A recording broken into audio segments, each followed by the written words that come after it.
Video sponsored by Educast. The struggle to find courses that truly speak your language, it's finally over.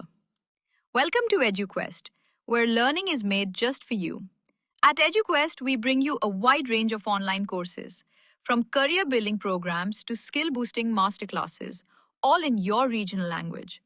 Because we believe language should never be a barrier to success. Our courses are tailor made after understanding what today's learners really need.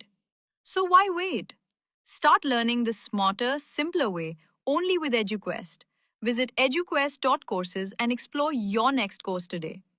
And hey, don't miss out on our exciting offers and promotions. வாங்க பார்க்கலாம். வெந்தய களி தான் அன்றைக்கி செஞ்சு காமிக்க போகிறேன். இதுக்கு எப்படி ஊற வைக்கிறதுங்கிறத சொல்கிறேன்.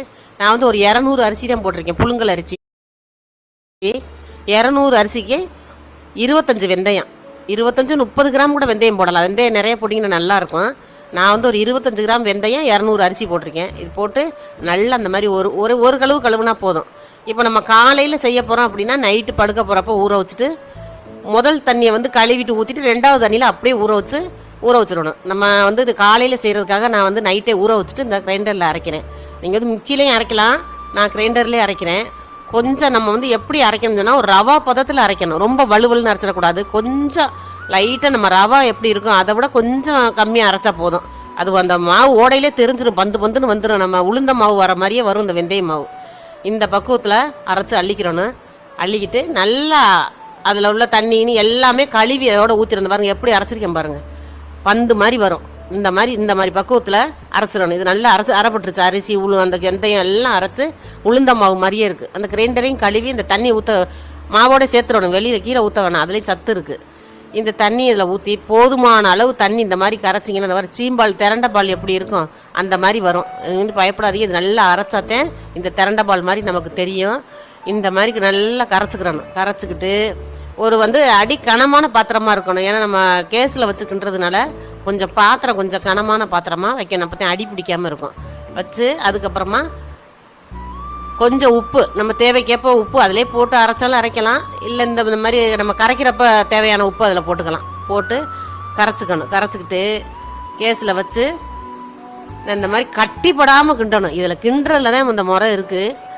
நல்லா அடுப்பை வந்து சிம்மில் வச்சுக்கணும், கையில் வைக்கக்கூடாது, பிடிச்சிரும், கீழே அடி பிடிக்கும்.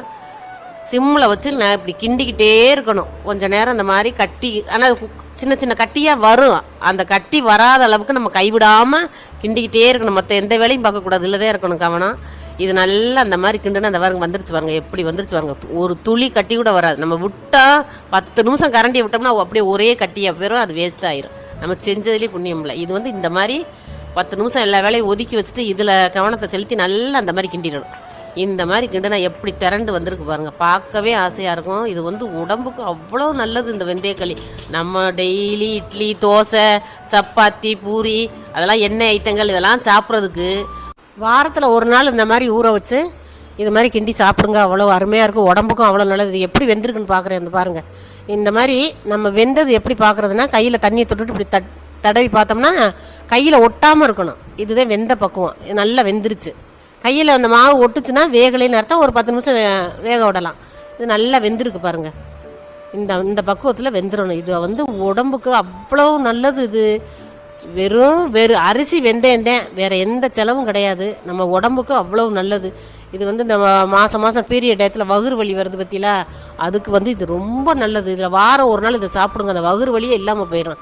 அதுக்கப்புறம் குழந்தைய பால் கொடுக்குறவங்களுக்கு அடிக்கடி இது செஞ்சு கொடுக்கலாம். நல்ல பால் ஊறும். இந்த வெந்தயத்துக்கு அவ்வளோ ஒரு இது, நல்ல பால் ஊறும். முடி கொட்டுச்சுன்னா இந்த மாதிரி வாரம் ஒரு நாள் சாப்பிட்டிங்கன்னா முடி உதிராது. இந்த வெந்தயத்தில் அவ்வளோ ஒரு இது இருக்குது. இது மாதிரி செஞ்சு சாப்பிட்டு பாருங்கள். நான் வந்து இதில் வந்து நாட்டு சக்கரை வைக்கிறேன். கருப்பட்டி பாகம் காய்ச்சி வச்சு அதுவும் நான் இதில் ஊற்றி சாப்பிட்ருக்கேன், அருமையாக இருக்கும். அதுவும் போடலாம். நான் இதுக்கு வந்து இப்போ நாட்டு சக்கரை போடுறேன்.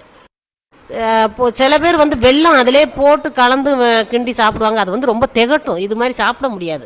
அதனால் நான் நாட்டு சக்கரையும் யூஸ் பண்ணுவேன், கருப்பட்டி பாகம் காய்ச்சி வச்சுருக்கேன், அதுவும் யூஸ் பண்ணுவேன். இதுக்கு ரொம்ப முக்கியம் வந்து நல்லெண்ணெய் இதில் எவ்வளோ நல்லா நிறைய ஊற்றி சாப்பிட்டிங்கன்னா இந்த உடம்புல உள்ள சூடெல்லாம் ரொம்ப தணிக்கும், ரொம்ப நல்லது. இந்த மாதிரி இப்படி பள்ளமாக வச்சுக்கிட்டு இதுக்கப்புறமா இந்த கருப்பட்டி பாகு தான் நான் காய்ச்சி வச்சுருக்கேன் பாருங்கள், பாகா காய்ச்சி வச்சுருக்கேன். இது அதில் வச்சு நல்லெண்ணெய் ஊற்றி நீங்கள் சாப்பிட்டு பாருங்கள், எவ்வளவு அருமையான சாப்பாடு தெரியுங்களா, நம்ம இட்லி தோசை இந்த மாதிரி சாப்பிட்றதுக்கு இந்த மாதிரி வாரம் ஒரு நாள் இங்கே சாப்பிட்டு பாருங்கள், உடம்புக்கு அவ்வளோ நல்லது. இந்த மாதிரி ரெசிபிக்கு சப்ஸ்கிரைப் பண்ணுங்கள்.